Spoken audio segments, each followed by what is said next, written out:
My name is Gabriela Bhaskar. I live in Jakarta, Indonesia. Living in a city that has 11 million people is sometimes really overwhelming. There's a lot of traffic and there's a lot of pollution. But I love it here.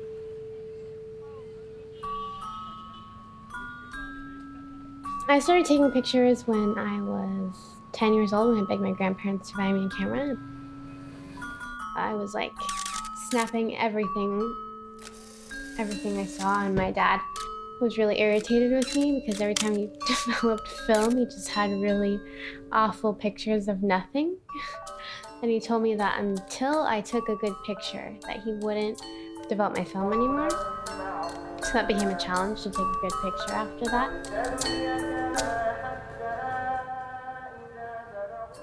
We moved here because my boyfriend found a job out here. My background is in microfinance. People who don't have a history with banking, they don't have credit history, they've never had a bank account. So what we do instead is ask questions, for example, do you think most people are honest? Based on their responses to the questionnaire, we're able to say the relative risk associated with lending to that individual. There was a question about mental health, and it was an open-ended question. Do you suffer from any physical or mental disability that might make it difficult for you to accurately answer the questionnaire? I was trying to make a case internally to my company. I don't think we can ask this question. Like, it could be considered very culturally sensitive. Ross asked me if I had any knowledge about mental health in Indonesia. We cannot come on Monday actually, but we'll come today.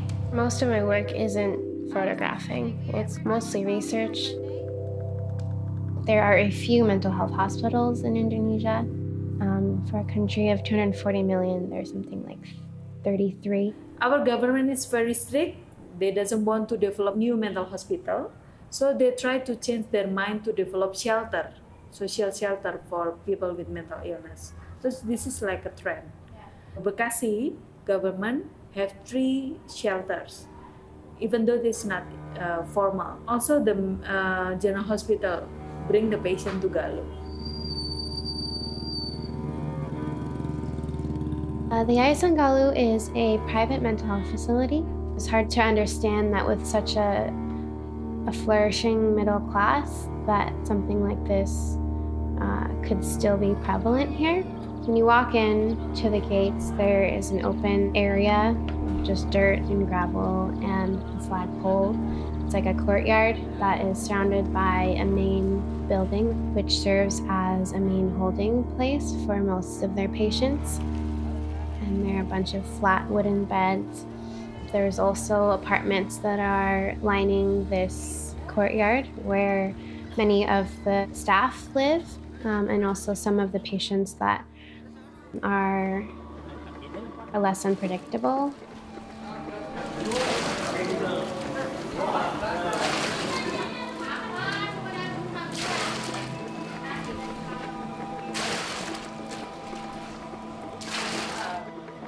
The Galuh has received a lot of negative press, a lot. And I think that every time they allow a photographer or videographer to come in, they hope that more people are going to hear about this story and they're going to get more donations. I'm not only in the office, sometimes I go there, sometimes in the kitchen, sometimes I bring the patient to the clinic. The truth is, we are not enough workers. We need more government support. Nina has expressed that she hopes that with my story that they get help at the Galuh. Her cry for help is mostly monetary, not for rehabilitation or recovery of the patients, but for basic needs like food and clothing. How do you think that these people are going to get better? With our treatment, but some of them we need time.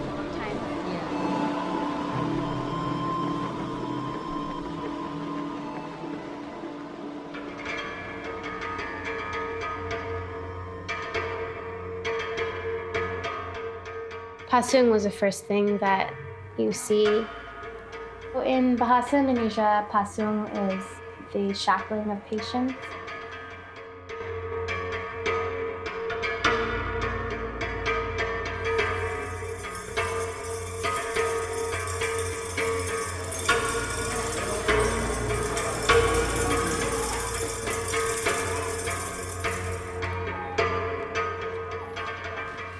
often happens to people who have a sakit jiwa, which is literally translated as a spirit sickness.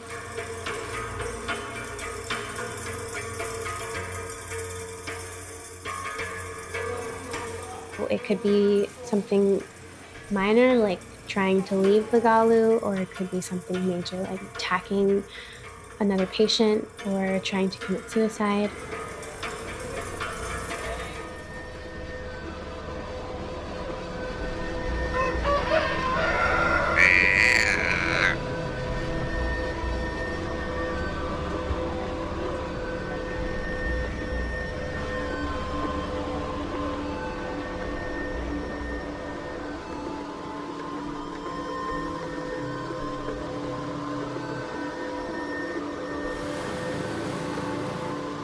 First time I went by myself, and on my way home I called Ross and I told him, like, please, I have to meet you. Like, I couldn't bear being home by myself,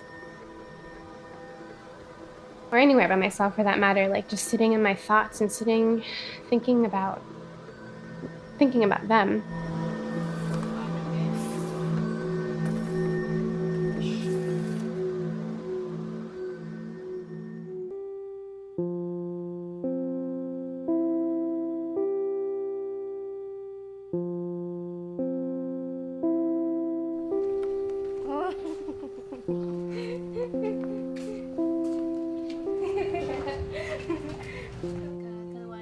Photo stories cannot be too broad. Sometimes you only have 15 images to tell a story. The way I frame a story, the way I see a story, may be completely different than somebody else.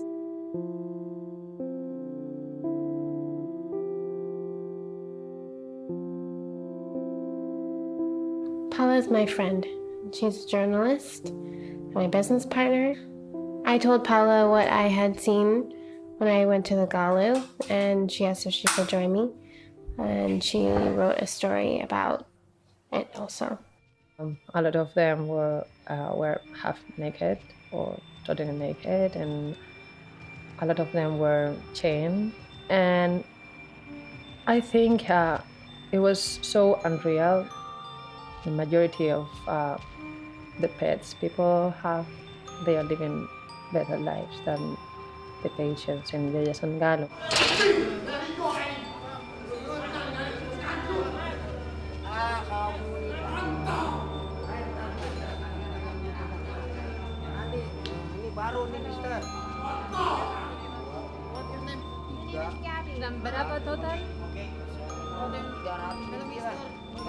I remember talking with the workers and asking them what is happening to this man now, which illness he is suffering, and they didn't know. So they weren't diagnosed. They told me he is aggressive or he has strong emotions, but I don't think that's an illness. That was really shocking. Yeah.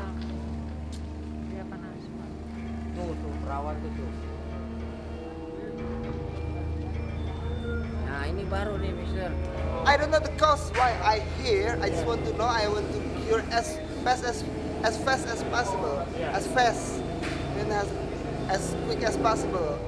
And the way is, I just want to know how it happened. I just want to take care of my soul to be better.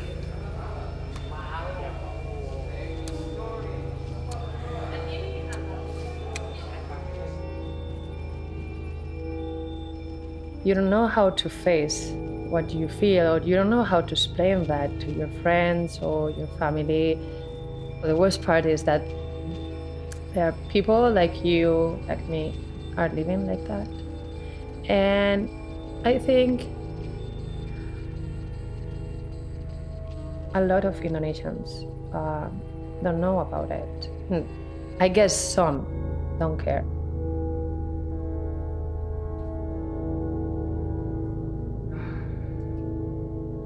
There's a guy there who knew where a hole in the roof was that had a really a really steady stream of water during the rains. So as soon as he smelt and saw that the rain was coming and felt that the wind was changing and the light was changing, he would take off all of his clothes and stand waiting for the water to come down. And and he would wash his clothes first, and then he would shower.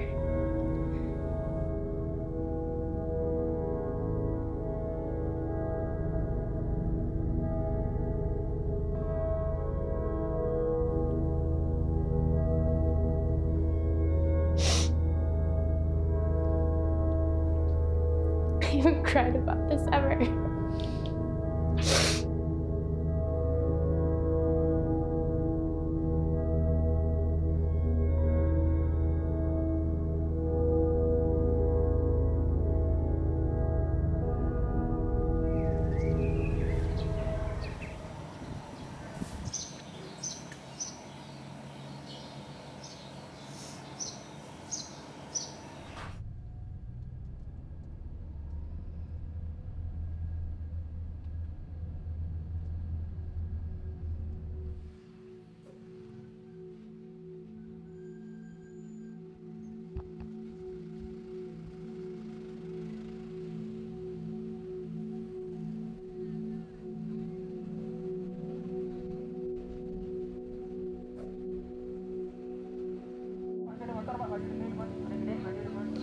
If I went to the Galuh and only took pictures of the Galuh, the situation in Indonesia would be totally different. And had I not spoken to most of the people I had, I think I would have known a totally different story than the reality is. Dr. Suryani incorporates both Western and traditional medicine to give care to the patients who have mental health issues. How did you start working with people with mental illness? Yes, that's 2006. Tried to visit the family, but they said it's okay. This is their karma and so on. So look like the family accept it. If they have mental disorder, they will think this is about supernatural problem. And then if the healer said this is supernatural problem, the healer will treat the patient. But if the healer cannot treat them and then think this is physical problem, healer will send to doctor.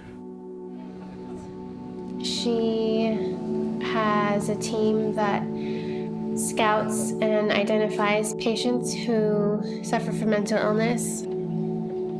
We went to see 4 patients that had received Dr. Suryani's treatment and were on the upward hill of their recovery. A lot of them were weaning off of or completely off of their medication.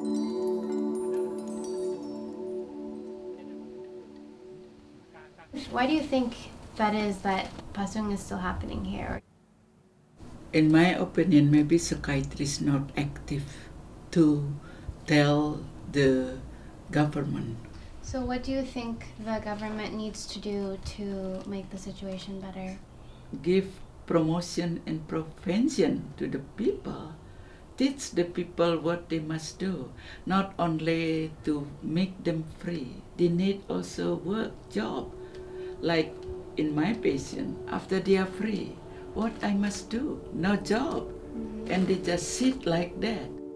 Indonesians know their culture and they know their people, so I think that they are able to address the cultural issues because they understand them, you know? If they can do it one place, they can figure out a way to do it everywhere else. The chain. Yeah. Is she angry at her family because they...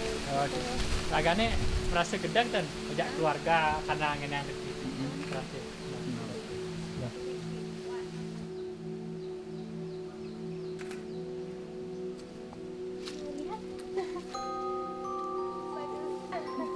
They Western want to see and when they feel sorry but impossible, they can help us. because this is big money, big job, and so on. And the important how to make my government understand. I have talked to a legislator, Dr. Nova Rianti Youssef, who is a psychiatrist but is also pushing a bill through the Indonesian parliament, or trying to, that would be an overarching bill for mental health. We don't have a mental health bill before, except in 1966 we did have. We haven't had it for like 30 years now. So now it's more comprehensive. It's based on pilot projects. Some of the efforts being mentioned or being addressed in this bill are actually some best practices already being performed in several areas in Indonesia, except that these best practices are going to be performed nationally once it's being passed in the bill.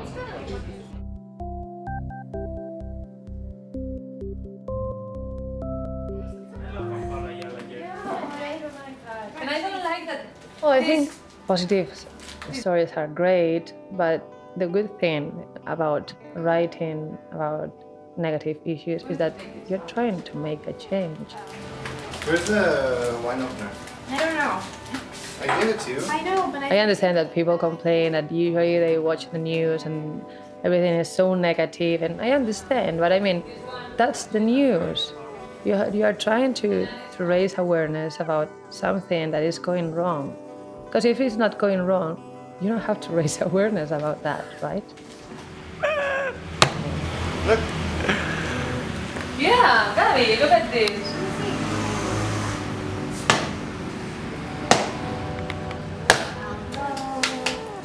Don't break it. Don't break yours. I hope that people will see my pictures and offer any skills they might have to help the situation, whether it be in their own country or here. But whoever knows what comes out of journalism.